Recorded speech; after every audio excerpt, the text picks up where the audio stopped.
हर हर महादेव। हमारे चैनल पे आप सभी का स्वागत। श्री शिवाय नमस्तुभ्यं।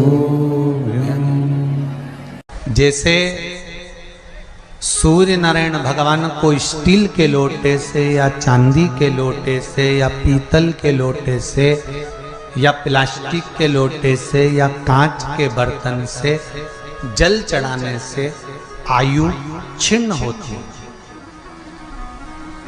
क्या समाप्त होती है? आयु। और सूर्य नारायण भगवान को अगर तांबे के लोटे से जल दिया जाता है तो आयु की वृद्धि होती है, और दिन भर में अगर कोई काम अटकने वाला है तो वो काम का रास्ता खुल जाता है और शरीर की बीमारी समाप्त हो जाती है। शरीर की बीमारी समाप्त हो जाती है।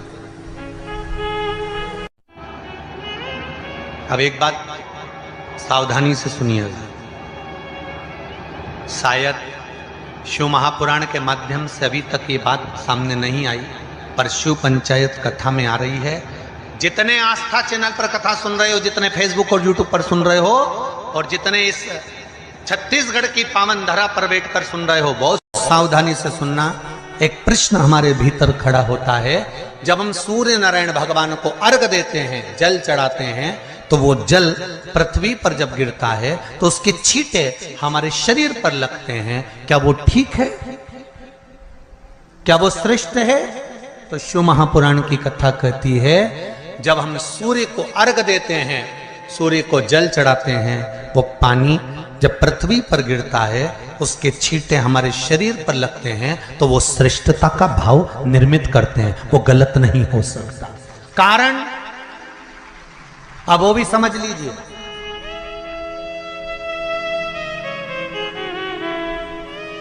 अब सूर्य नारायण भगवान को आप जल चढ़ा रहे हो तो छींटे नहीं लगे, उसके लिए क्या स्टूल पे चढ़ के चढ़ाओगे कि कुर्सी पे चढ़ के चढ़ाओगे? अरे बोलो तो सही। अब कई लोगों के दिमाग में यह बात भरा गई कि हम भगवान को जल चढ़ाते हैं, वो हमारे शरीर में छींटे लगते हैं, जमीन पे से पानी गिरता है, वो हमारे शरीर को छींटे लगते हैं, भगवान को अच्छा नहीं लगता होगा। कौन ने कहा? पहले तो उसको पकड़ के ला।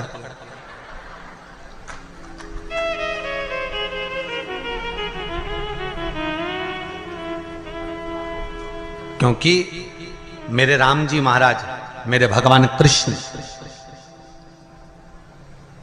बड़े बड़े संत, साधु, सन्यासी, तपस्वी, साधक, उपासक जितने भी हुए, जिन्होंने सूर्य की आराधना करी, इन्होंने टेबल पे चढ़कर या कुर्सी पे चढ़कर जल नहीं चढ़ाया। इन्होंने पृथ्वी पर खड़े होकर ही, क्योंकि पृथ्वी तत्व के देव हैं शिव।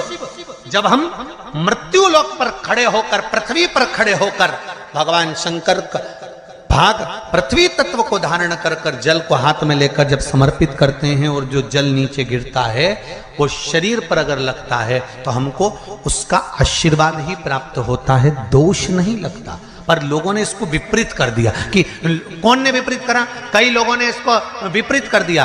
कौन ने विपरीत करा? तो जो दूसरे धर्म के लोग होते हैं, जिनको हिंदू धर्म से नफरत होती है और जो हिंदू धर्म की पूजन, सेवा, अर्चना को समाप्त करना चाहते हैं, वो धीरे धीरे धीरे धीरे कहने लगे कि सूर्य को जल चढ़ाओगे तो शरीर में लगेगा, शरीर में लगेगा तो दोष लगेगा। इसको कह कहकर घर घर में सूर्य को जल चढ़ाना लोगों ने बंद कर दिया कि आप जल चढ़ाएंगे तो दोष लगेगा, शरीर पे छींटा लगेगा, शरीर को ऐसा लगेगा। ये दोष नहीं है। कितनी सुंदर बात है महाराज। सूर्य नारायण भगवान को जब जल चढ़ाया जाता है, हाथ सिर से 8 इंच की दूरी पर होना चाहिए। जम के बोलिए, सिर से कितना ऊंचा होना चाहिए? 8 इंच ऊपर अपना हाथ होना चाहिए मस्तक से सूर्य को जल चढ़ाते समय। और ना चांदी का, ना स्टील का, ना लोहे का, ना प्लास्टिक का, ना कांच का, ना सोने का कोई बर्तन, ना कांसे का, ना एल्युमिनियम का, ना पीतल का, केवल एक पात्र होना चाहिए, वो है तांबे का। काय का पात्र होना चाहिए? तांबे का पात्र।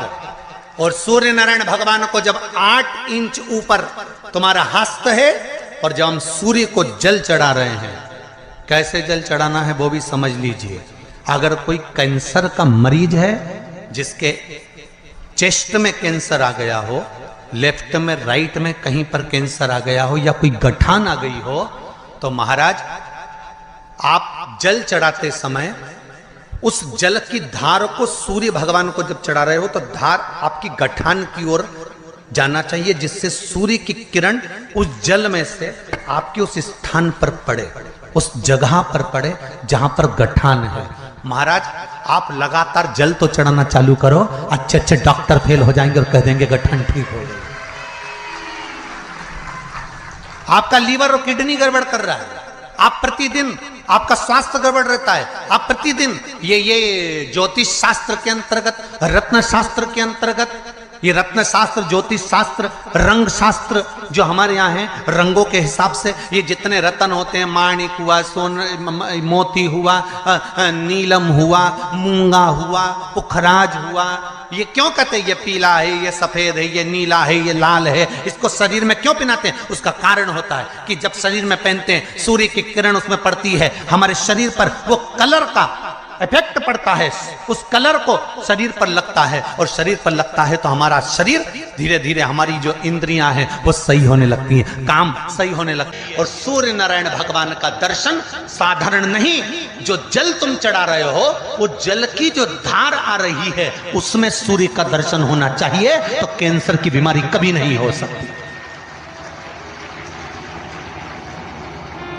लीवर, किडनी, हार्ट, आपके हार्ट में अगर तकलीफ है, डॉक्टर ने कह दिया कि इसमें नस चोक है, आपको कहीं ना कहीं छल्ला डलेगा, आपको कह दिया इसमें कुछ ना कुछ प्रॉब्लम आ रही है, आप सूर्य को अर्घ देना चालू कर दो, सूर्य को जल चढ़ाना चालू कर दीजिए। आप सूर्य को जल चढ़ाओ, वो जल की जो तरंग आ रही है, वो जल जो निकल कर जा रहा है, उसकी जो किरण आपके हृदय पर, आपकी छाती पर पड़ रही है, नाड़ियों में पड़ रही है, नसों में पड़ रही है, उसका बल देखो तो सही। 1 महीना लगातार चढ़ाओ, तो 15 दिन 20 दिन कर तो देखो। क्यों राम जी महाराज जल चढ़ाते थे? क्यों भगवान कृष्ण जल चढ़ाते थे सूर्य को? क्यों दशरथ जी महाराज जल चढ़ाते थे? क्यों कश्यप ऋषि जल चढ़ाते थे सूर्य को? सारे 33 कोटि देवता, सारे ऋषिवर, साधु संत सन्यासी तपस्वी साधक उपासक सब भगवान सूर्य को अर्घ दिया करते थे। क्यों देते थे? किस लिए?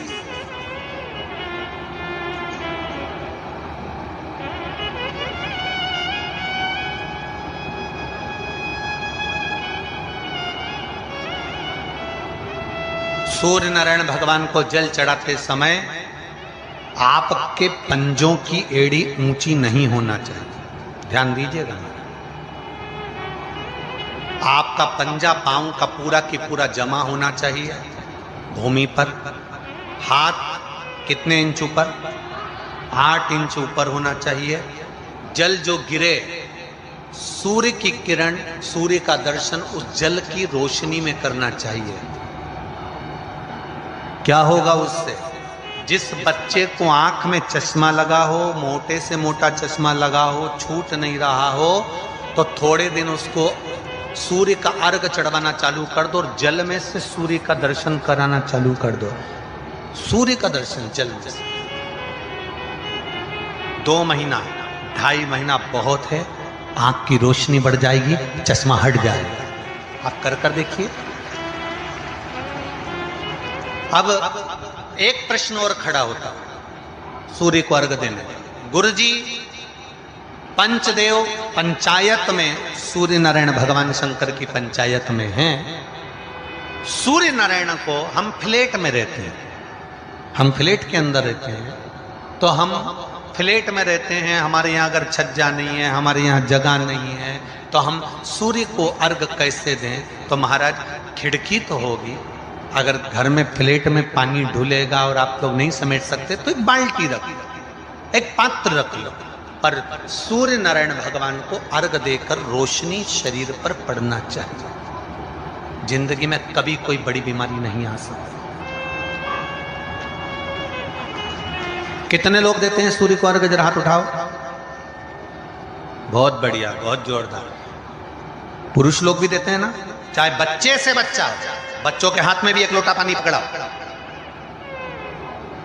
घर में छोटे बच्चे हो ना, उनको तांबे का लोटा दो, पानी दो, जा बाहर खड़े हो जा, एक लोटा पानी चढ़ा के आओ। पहले दिन आप स्वयं बच्चे के साथ बाहर खड़ी हो, ओटले पर, घर के बाहर खड़ी हो, छत पे खड़ी हो या घर के बाहर खड़ी हो, और बच्चे से कह लो चढ़ाओ बेटा, देखो ऐसा हाथ 8 इंच ऊपर करिए, तांबे का लोटा लेकर पानी धीरे धीरे डोलना है। जैसे वो स्लो मोशन के सीन नहीं होते नाटक में, ये एकदम धीरे धीरे, बस नहीं तो मालूम पड़े छोरा छोरी एक साथ उंडेल के नहीं। जल चढ़ाते समय उस पानी में से सूर्य की किरण पड़ना चाहिए, सूर्य की। एक बात और कहना चाहूंगा, अगर आप लोग स्वीकार करेंगे तो, अगर कहीं आपको लगता हो कि बच्चा पढ़ने में कमजोर है, विद्या में कमजोर है, रिजल्ट अच्छा नहीं आ रहा, पढ़ने में कमजोर है, वो पढ़े अपनी जगह पढ़े, वो कार्य करे अपनी जगह करे, मेहनत करे अपनी जगह करे। बच्चों को कह दो कि कुछ समय के लिए सूर्य को अर्घ देना चालू कर। सूर्य की किरण जहां पर ब्राह्मण या हिंदू धर्म का व्यक्ति मस्तक पर तिलक लगाता है, भुकुटियों के बीच में उस सूर्य की किरण इस भुकुटी के बीच पड़ना चाहिए, परंतु पानी कम से कम ना करते हुए स्लो मोशन में धीरे धीरे गिरना चाहिए, एकदम धीरे धीरे। तो यहाँ एक रेखा सूर्य की किरण से पड़ती है। पत्नी चाहती है कि पति की उम्र लंबी रहे, तो पत्नी को अपने पति से कहना पड़ेगा कि ये लोटा भरा हुआ रखा है, आप उठे हो ना, सवेरे नहा लिए ना, भले वस्त्र बाद में धारण करिए, पहले जाओ और एक लोटा पानी चढ़ा कर आओ। क्यों? क्योंकि वो सूर्य की जो किरण इस पानी में से निकलकर इस भुकुटी पर जब पड़ती है और हृदय रेखा से जो किरण जब नीचे तक जाती है, तो यहाँ से यहाँ तक हमारी सारी मूल रेखाएं रहती हैं, और इसके माध्यम से व्यक्ति हार्ट अटैक की बीमारी से नहीं मरता, बीपी और शुगर से नहीं मरता, उसका रोग अपने आप धीरे धीरे धीरे धीरे धीरे धीरे वो श्रेष्ठ होता चले जाएगा। रविवार को अगर लोटा भरकर शिव को समर्पित करा जाता है तो घर में तेज लक्ष्मी प्राप्त होती है। सोमवार के दिन भगवान शंकर को अगर जल चढ़ाया जाता है तो हमारे घर में शीतलता का अनुभव होता है। मंगलवार को अगर शिव जी के मंदिर में, शंकर के मंदिर में जाकर एक लोटा पानी चढ़ाया जाता है तो हमारे कार्य में उन्नति होती है। बुधवार के दिन अगर शंकर पर एक लोटा पानी चढ़ाया जाता है तो जिन लड़कियों का विवाह नहीं हो रहा, जिन बच्चों का विवाह नहीं हो रहा, उन बच्चों के भी विवाह हो जाते हैं हमारा। गुरुवार के दिन अगर शिव जी के मंदिर में पानी चढ़ाया जाए, जल चढ़ाया जाए, तो घर में विद्वत्ता का अनुभव होता है हमारा, बच्चे पढ़ने में प्रखर होते हैं महाराज। शुक्रवार के दिन अगर शंकर के मंदिर में जल चढ़ाया जाए तो नारी का अखंड सौभाग्य होता है महाराज। शनिवार के दिन अगर शिव की आराधना करी जाए, शनिवार के दिन अगर शंकर को जल चढ़ाया जाए तो जिंदगी में श्री शिवाय नमस्तुभ्यं, श्री हर हर महादेव। हमारे चैनल पे आप सभी का स्वागत।